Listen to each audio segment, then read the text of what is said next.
All right, welcome to the show. Thank you for joining us, my friends. I'm Ryan Campbell. I'm your host. This is The Conversation. I'm joined today with two very special guests. My friend Scott Viets, you are the executive producer for Sierra Repertory Theatre here in Tuolumne County. And Jerry Lee, you're a phenomenal actor, but you are also the artistic director for SRT. Yes. And so thank you very much for joining us today. Thank you for having us. So tell me, I want to launch right into it. Okay, we have a brand new season coming up starting in February. What is the first show that we're going to be able to see? The first show in our 45th anniversary season is immensely funny farce called The Play That Goes Wrong. It's playing in New York right now. It's touring all over the country. It's playing internationally. It really is a modern classic right now. Yeah. And it's just thrilling audiences all over the world. And so as soon as it became available, we jumped at it. It's about a amateur theater group. A play that goes wrong. Yeah, exactly. There, you don't think you would have to explain it to people, but you really do. They're like, "What's it about?" Well, it's just that. It's a play that goes wrong. Play that doesn't quite work out, right? Yeah. But it's about an amateur theater company, and it's the audience is watching them try to get through a performance of a dusty 1920s murder mystery. Mm-hmm. And so hijinks ensue. They're all just so desperately trying to get to the final bow, and it's delightful. It's so funny, and there are so many surprises throughout that just keep you giggling and laughing until it hurts. Yeah. And Scott, you've been behind a lot of the most prominent plays and musicals that we've had in Tuolumne County over the past 30 years. Have you ever had an incident where, a play or a production didn't quite work out the way you had planned? Not to the degree of The Play That Goes Wrong, Oh, come on. fortunately. Nothing really serious. You have an actor goes up on their lines or they've missed an entrance and people have to kind of like kill time and make things up. So that's happened. I remember there was a particular Shakespeare performance we were doing and someone was in the dressing room across the parking lot and they were supposed to be on. So there was a good 3 minutes of ad-libbing Shakespeare. And I think one of the actors just took out one of his monologues from another play. It just started quoting it and people didn't know the difference. That's pretty slick. Yeah, it was. Yeah. I guess that's talent, being able to roll with the punches and be able to change things up when you need to. Yes. But I guess you don't want to do that. That's kind of, I guess both of your jobs is to make sure that all of those things get worked out ahead of time, right? Yeah, make it look like magic. Yes. Yeah. That's a good way to put it. Mm-hmm. So tell me what makes a production magical to you? Well, that's a great question. I think if it transports you, if I'm actually quoting directly from one of the shows in our season, The Drowsy Chaperone. That was a show we did in 2015, and Scott and I were both in that show. And towards the end, Scott's character, named Man in Chair, says, that's the thing about theater. It takes you to another world and it lets you forget for a little while. And it's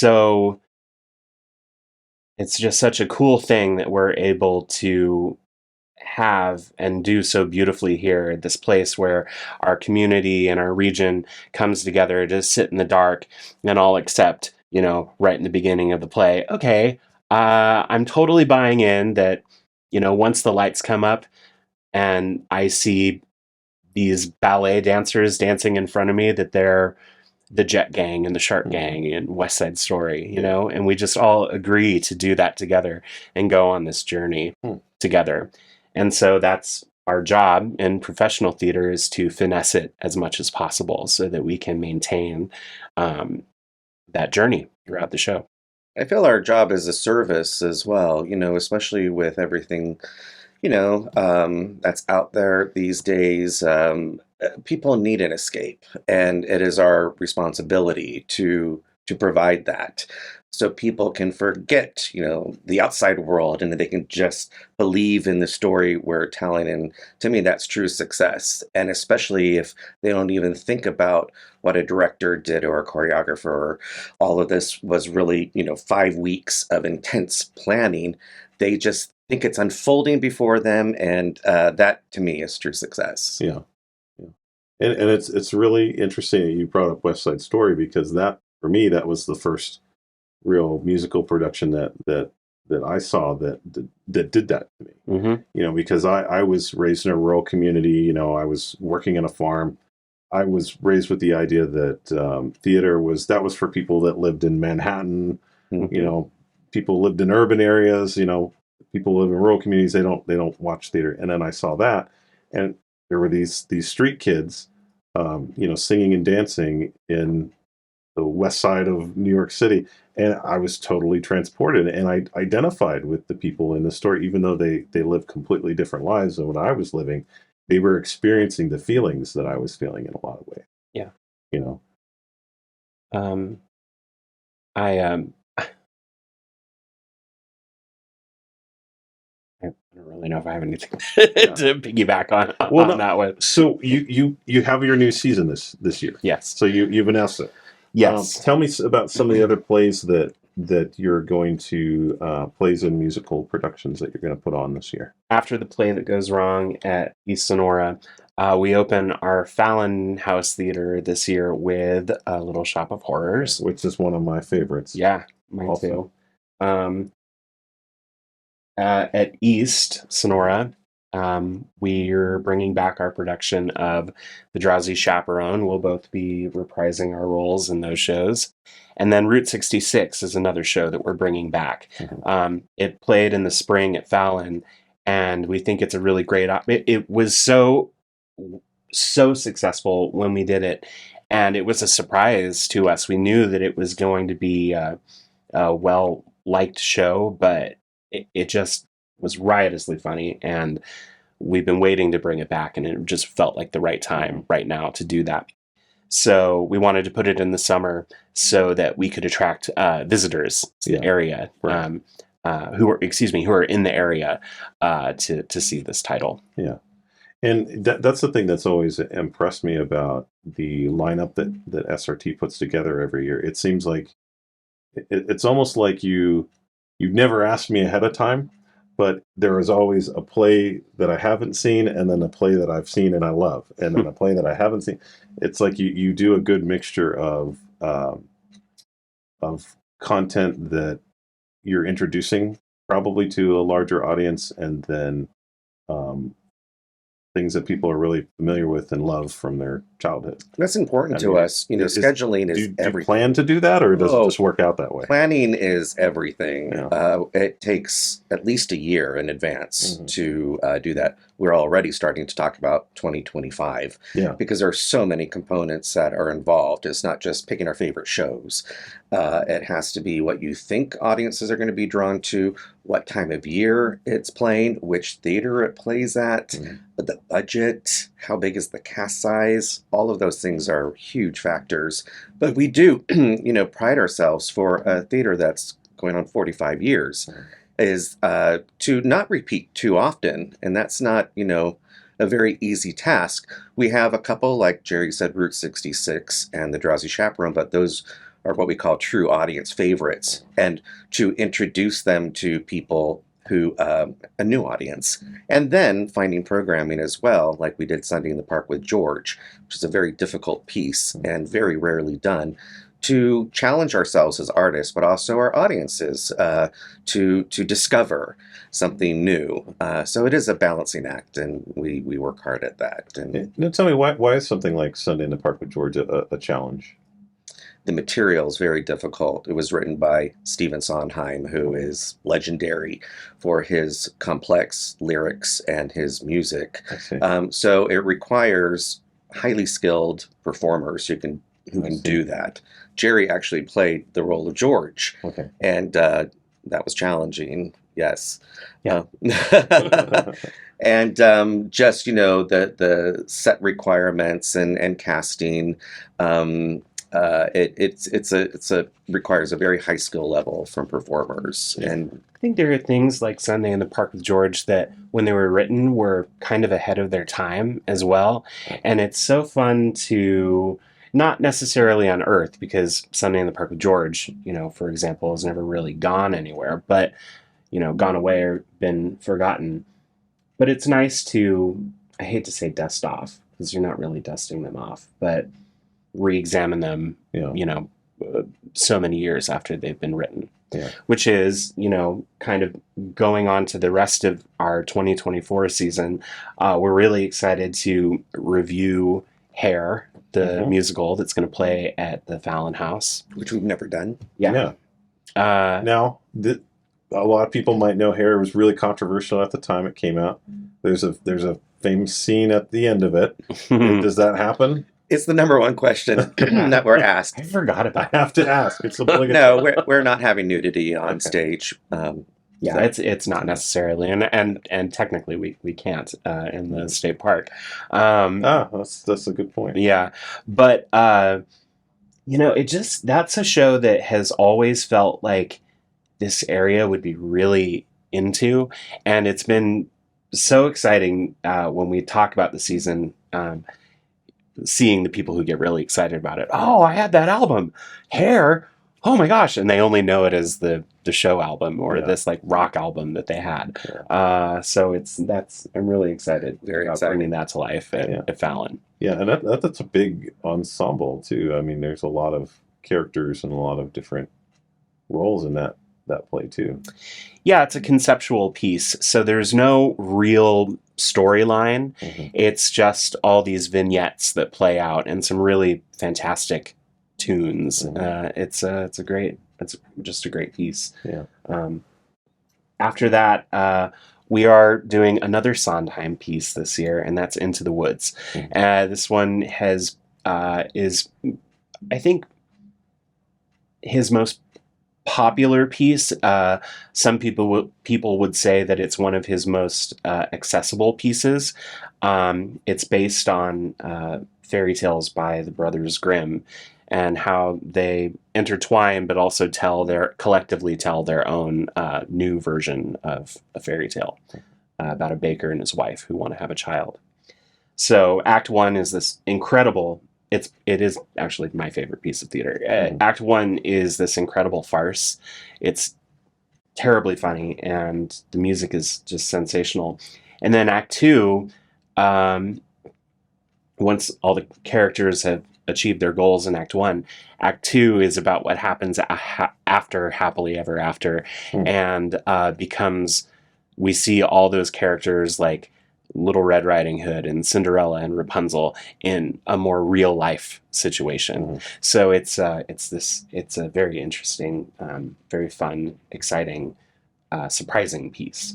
And then to close out our season of plays and musicals, we at the Fallon House are going to be bringing Rudolph the Red-Nosed Reindeer to life. I wanted to ask you about. So it's well known that COVID-19 had this terrible impact on not just live theater, but movie theaters, anything that would be an event that people would go out and be with other members of mass gatherings. And one of the hardest areas hit was theater. Have you seen that bouncing back? Are people coming back into the theaters now? Has that been improving? Yeah, we were first to close and last ones to reopen. It felt like. We have such a terrific audience here in Tuolumne County and in this region. And, it was one of the coolest things to witness when that happened. Our audience saying, "Don't worry, you guys aren't going anywhere. We love and value this organization so much. So don't worry, hold tight. We can't wait to come back." And we really saw that. The unfortunate thing, I think, when we did come back was had to do with masking in in enclosed spaces and in gatherings, which was a really tricky thing to navigate. And it felt like we had to appease everyone. And of course, we wanted to do the safest thing for our audience and for our artists. It was really tricky to navigate. And I think there were some factions of our audience who were very upset by it. And were very stalwart about not coming back and not supporting that. And I think that's been the only loss to our audience were people who had issues with masking policies.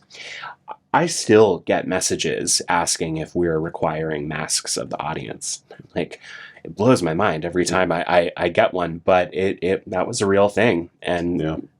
And what some people didn't understand at the time was, this was mandated by our unions. Mhm. We're a union house. Actors Equity Association in particular mandated that, actors will not perform or be on stage if the audience is not masked. And actors even had to wear masks in rehearsals and off stage. So this was something that, was union dictated as well. And as Jerry said, we felt we want to keep our audiences safe and our actors, but a lot of people were under the assumption that we were just making just a judgment call, which wasn't the case. Yeah. What is the proportion of your audience generally that, and I assume you track this, that come from the local community versus out of town? What proportion would you say is that kind of like tourist traffic versus locals? 65%. So the majority, I you think think? so. Yeah. It is the majority. It's been a while. It's been tricky since coming back in 2021 and truncated seasons and canceling shows, in 2022 and changing our programming. We're finally getting back to a place where we feel like we're in what our regular programming is. I think this new season really exhibits what that is. So those numbers are kind of all over the place, but in general, it has hovered around, I would say, 60% of our audience is coming from outside of Tuolumne County. It's still amazing how many people who live here have no idea that we even exist 45 years. People ask, what do you do for a living? I work at the theater. Oh, I just saw that movie over at Regal. They think the theater is just the movie theater, but it is very interesting to realize that there's many people who don't know it exists because theater's not on their radar. How do you do that? How do you get it on folks' radar? Because you do a It's show $1 million question. You do a show like Cinderella Yeah. at the holidays, and for the family. And what we do see, which is very encouraging, is when we did Elf and we did Cinderella in particular, we fill the my house. wife saw Elf twice. Yes. It was fun. Jerry was Buddy. Yeah. But we see all these families who aren't regular theater goers because they want to see Cinderella, and that's fantastic. So we're hoping that with these kind of shows, and like a Rudolph, a way to introduce people. Maybe they don't know what theater is, or it's not, again, on their radar, but we're going to go see Cinderella, and then they go, oh, wait a minute, this is cool, and maybe come buy a ticket for a show like Little Shop of Horrors or something like that. Yeah. When we have, we try to, of course, present a diverse season, which you'd mentioned earlier. And part of that are our tribute concerts. So since 2018, we've been producing concerts paying tribute to popular music icons. And in 2024, we're bringing back a really terrific artist, Taylor Rodriguez, with a show that he's created himself, Elvis, the ultimate tribute. He's officially licensed by the Presley Estate and Graceland as an official Elvis. They have these competitions. I don't know if it's every year or every couple of years. It's every year. Every year, where the winner is officially sanctioned by An ultimate tribute artist contest. Okay. and have permission to do his material. And so they have the blessing of the Presley Estate. Wow. And he was our Elvis did you say that already? Last remember. year Yeah. in our Elvis the Musical. And he And was so just he's going to come fantastic. back for it's basically a one-man show. With a band, all live musicians, to do full-blown Elvis. Act one is going to be a lot of his whole career, and then Act two will be like the '68 concert and things like that. So Yeah. Yeah. The musical last year. Is there going to be a one-piece white sequin Probably. he's got jumpsuit? all of I mean, the accoutrement. okay. the high Elvis. See, that's another thing. He The comes late- with his own late costumes period too, Elvis. but he's fantastic. Yeah. And that show, when we opened with Elvis the Musical last year, which was a plot-based musical, brought in a lot of people who were Elvis fans and were brand new to Sierra Rep because of coming to see that show, and who have joined us for other shows in the season because they enjoyed the experience so much. Yeah. The last show in our 2024 season is another concert from a group that we love, formerly known as Ramblin' Rose,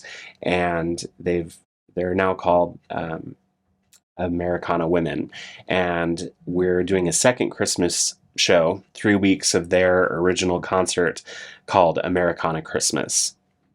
So that'll play at East Sonora. All live music, all live musicians and singers. So. Yeah, That's great. Now, it amazes me that you're so busy because you have all of these. You put so much energy and effort into these productions. They're very, very professional, very high level. I mean, it's as good as you would see, Broadway, New York. As far as I've been to shows all over, and it's at that level. thank you. But you also, that's not all you do. You have programs for kids. It's called SRT Junior, right? Yeah. Can you tell me a little bit about that? There, the SRT Junior program right now is comprised of workshop productions where students come in for several weeks with a couple of sessions a week where they basically are learning how to put a play together from beginning to end.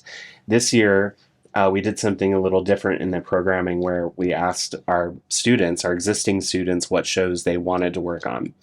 And so they chose Mean Girls Junior, which is so funny. I didn't quite realize when they did it that the movie was coming out, I think the day after tomorrow. So we'll open their season with Mean Girls Junior.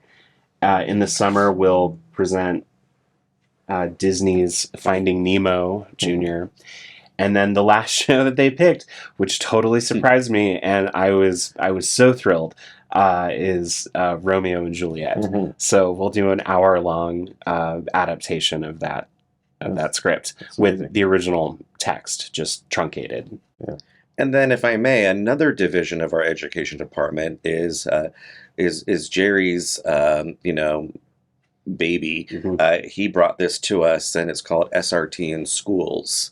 And that is whereby we have some actors who are already in one of our main stage productions, usually 4 people and a stage manager, and they'll put together a piece that will travel to a dozen or more schools locally, and we've also branched out to Oakdale, and it's free of charge for the schools, absolutely free of charge. Do you want to? Yeah, what we're doing? The reason that we did that in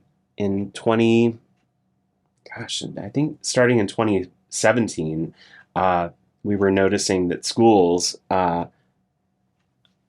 weren't planning field trips to come see the shows at SRT because it was becoming It was cost budgetary- prohibitive. Thank you. With buses. Yeah.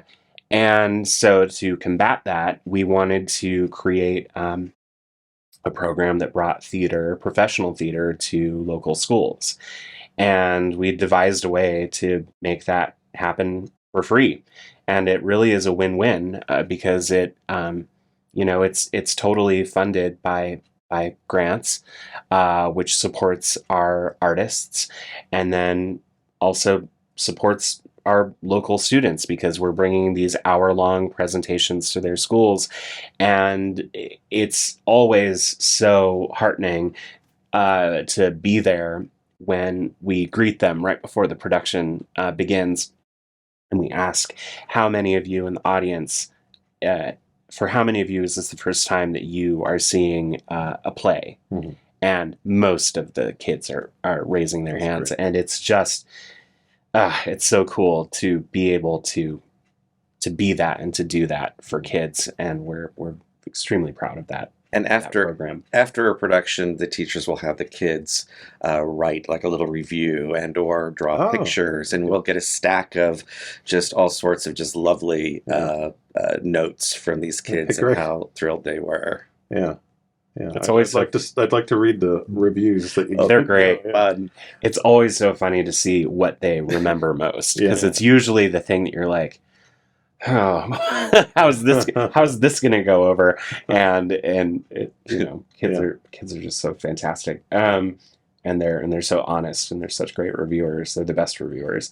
So this year, our touring titles are Laura Ingalls Wilder, A Voice of the Prairie, and in the fall, around Halloween, a play called Poe, Poe, Poe, which are the short stories of Edgar Allan Poe, in a creepy little Halloween show. Educational aspects to these plays as well. We try to literary connections there. Exactly. Yeah. We try to pick titles that are on the California reading list or support existing titles on the California reading list. Yeah.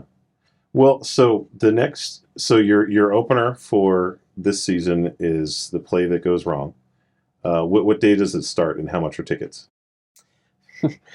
We should know this. February 15th is the first performance. We're actually doing something new this year. We've rebranded our preview performances. They're now called First Look performances.